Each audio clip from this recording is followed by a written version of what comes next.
Pessoal do canal Brasil Notícias, estamos de volta 19 de julho de 2019, sou Rio Fagundes. E hoje Bolsonaro se reuniu no café da manhã aí com o pessoal e ele falou duas coisas interessantes. Uma sobre a questão de Lula, Dilma e Fernando Henrique Cardoso e outra sobre uma possível reeleição. Se inscreve, comenta, compartilha aqui, like maroto, sininho das notificações, vamos à matéria.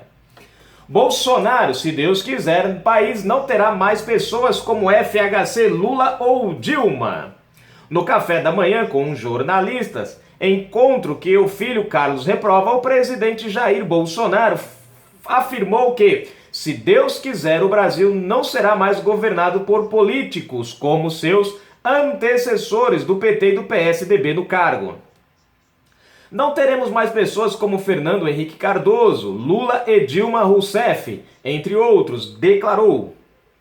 O povo entendeu que estas pessoas não representavam o interesse do país. Em grande parte, era governo voltado à corrupção e descomprometimento com o futuro de seu país, criticou o presidente. Bolsonaro também admitiu aos jornalistas que deve se candidatar à reeleição em 2020, porque tudo indica que não haverá reforma política, condição determinada por ele para desistir da disputa. Bom, eu acho legal o seguinte, o Moro e o Bolsonaro, eles fizeram uma estratégia muito boa. O Moro na questão do pacote anticrime. Se aprovar o pacote anticrime, Sérgio Moro não pode ir para o STF. Mas se não aprovar o pacote anticrime, bom, aí Moro vai para o STF. Então veja só, se aprovar eu fico, se não aprovar eu subo. Foi uma cartada muito bem feita, quer dizer, aprovando a criminalidade, né, os colarinhos brancos vão sentir o peso da lei. Se não aprovar, o Moro vai para o STF e os colarinhos brancos vão sentir o peso da lei. Tá meio difícil para escolher. Tem que decidir qual é o melhor, o Moro no STF ou o pacote anticrime. Bolsonaro fez a mesma coisa. Tá, a turma do PT tão loucas porque não quer, tão loucos porque não querem que o Bolsonaro se reeleja, seja candidato novamente. Porque eles sabem que o presidente está fazendo o possível para recuperar o Brasil da B que eles fizeram no passado. Acabaram com o Brasil. Tamanho do M que não tem tamanho, né? Enfim. E aí eles sabem que Bolsonaro provavelmente se reelege. Então Bolsonaro fez o que? Olha, a minha ideia para não se reeleger é a reforma política. O que entra nessa reforma política? Vai mudar a forma de elegermos deputados. Sabe o puxadinho? O cara, um camarada não consegue voto suficiente, mas o correligionário conseguiu um monte de votos e puxa ele. Na reforma política isso acaba. Em outras palavras, só vai subir quem o povo votar. Porque hoje as pessoas não votam. Por exemplo, nós temos aí alguns candidatos que foram puxados. Jean Willis, no primeiro mandato dele, foram 11 mil votos, meu Deus. Foram 11 mil votos no primeiro mandato dele. Mas aí teve um cidadão que recebeu cento e lá vai cacetada.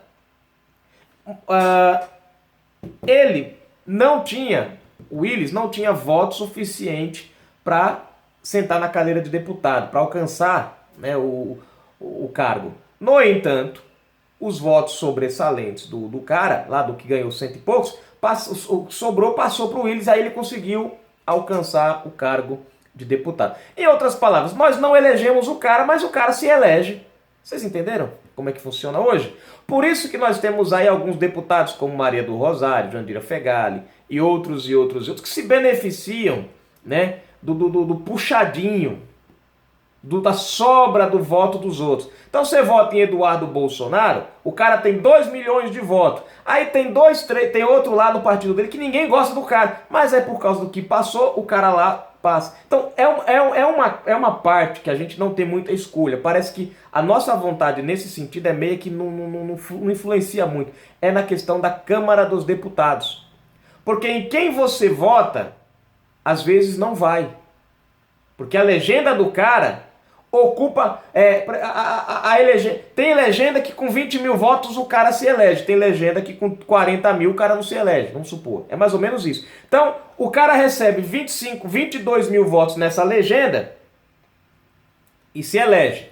O cara que nós queremos Perdão, o cara recebe 17 mil votos nessa legenda, não se elege. Mas o cara que você votou ali, que recebeu 39 mil na outra legenda, ele não se elege porque o mínimo é 40. No entanto, esse aqui dos 18 recebe um pouquinho do outro e complementa os 20 e se elege. Então há uma maracutaia. Por que vocês acham que a briga do PDT lá querem pressionar o pessoal lá do PDT para não votarem a favor da reforma agora ou expulsão? Que é ridículo isso. Mas ao mesmo tempo eles não querem perder, porque o nome da Tabata, que é quem é um dos nomes na legenda que tá para ser expulso do partido, mas não vão expulsar porque sabem do peso em votos dela, sabem que se tirar ela vão perder muito voto.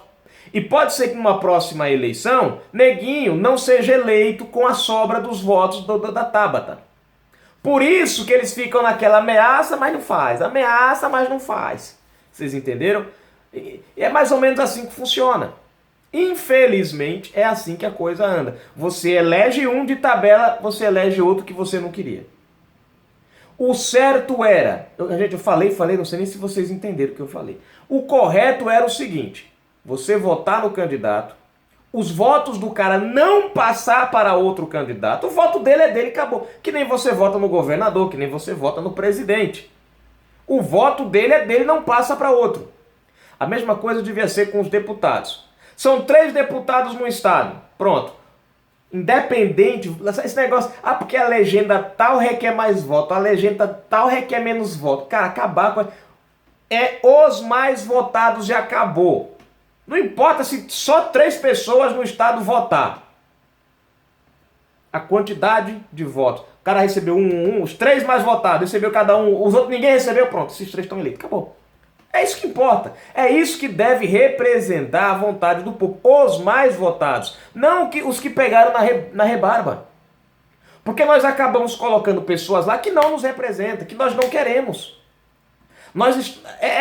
Esse sistema político de deputados deixa o cidadão refém, infelizmente. E aí o que acontece?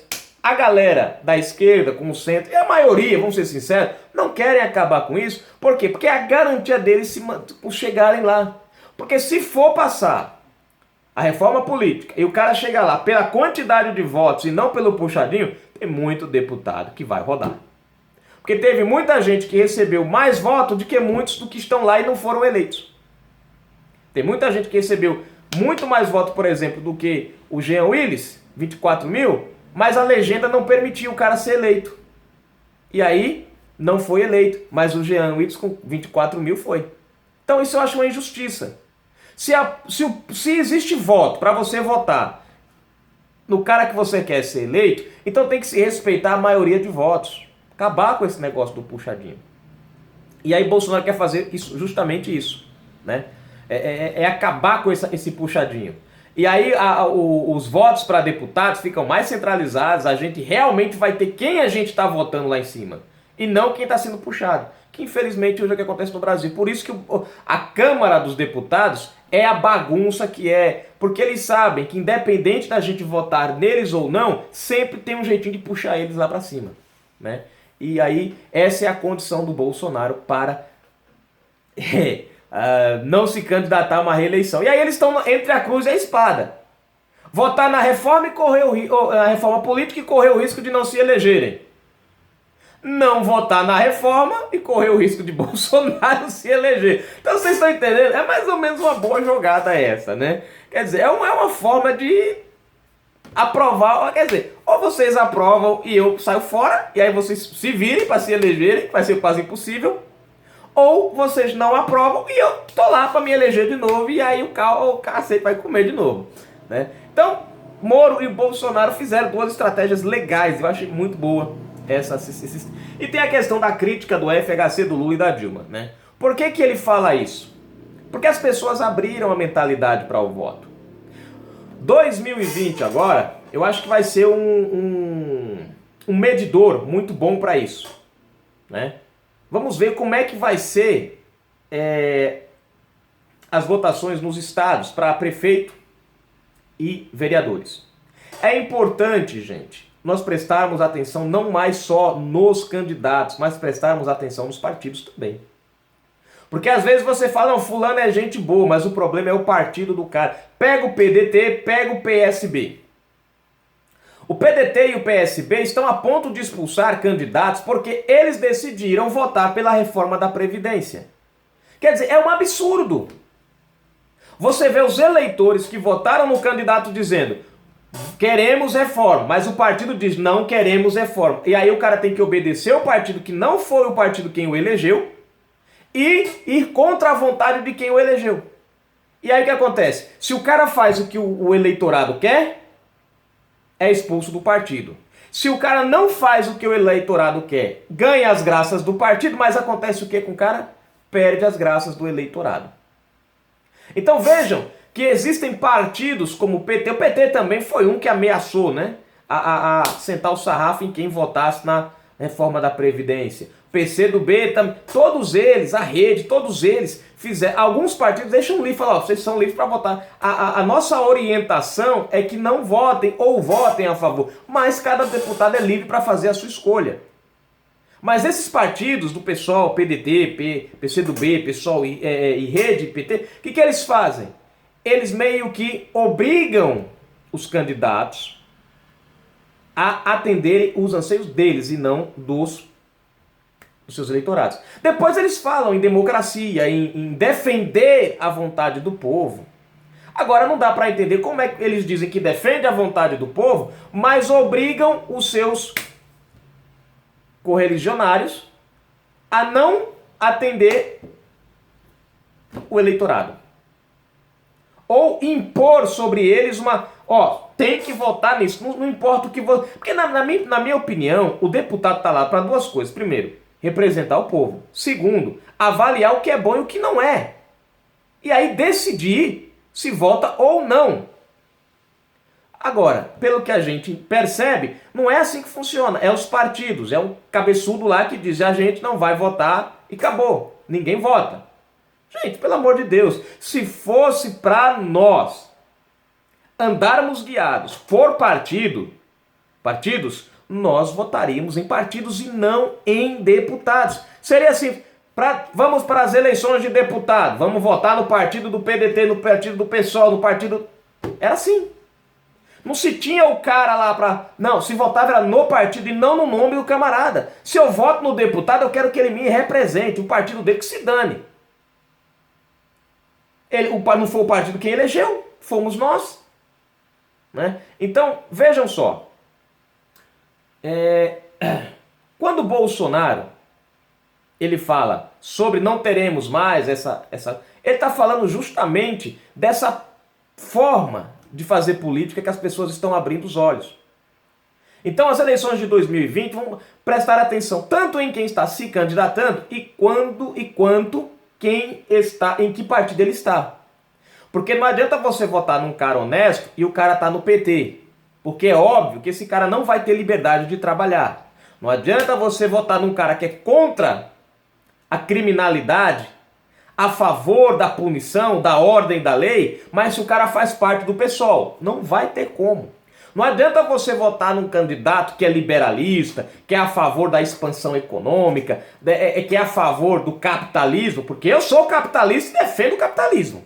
Mas aí se você é que nem eu, mas vota num cara que tem essas mesmas pretensões, mas faz parte do PCdoB, não adianta. Porque o PCdoB é um partido comunista. Partido Comunista do Brasil, está implícito no nome. A própria Jandira Fegali já disse, eu sou comunista. Então quer dizer, é você votar nesse cara sabendo que ele não vai, mesmo que ele queira, ele não vai conseguir te atender. Por que ele não vai? Porque o partido que ele faz parte não deixa. Não deixa. Então temos que prestar atenção. O povo está atento a isso. Por isso que Bolsonaro falou que FHC, Lula e Dilma não voltam mais. Porque as pessoas aprenderam a observar isso. Essa política está abrindo os olhos das pessoas, fazendo elas enxergar o que elas não enxergavam antes. Então hoje você vê um candidato igual ao estilo do PT, você não vai votar. Porque você quer o progresso do país, você viu a quebradeira. Né? O cara fala, mas Fernando Henrique fez uma coisa boa, Plano Real. Realmente, a gente tem que... O que é bom a gente tem que dizer que foi feito. O Plano Real foi feito, foi uma coisa boa.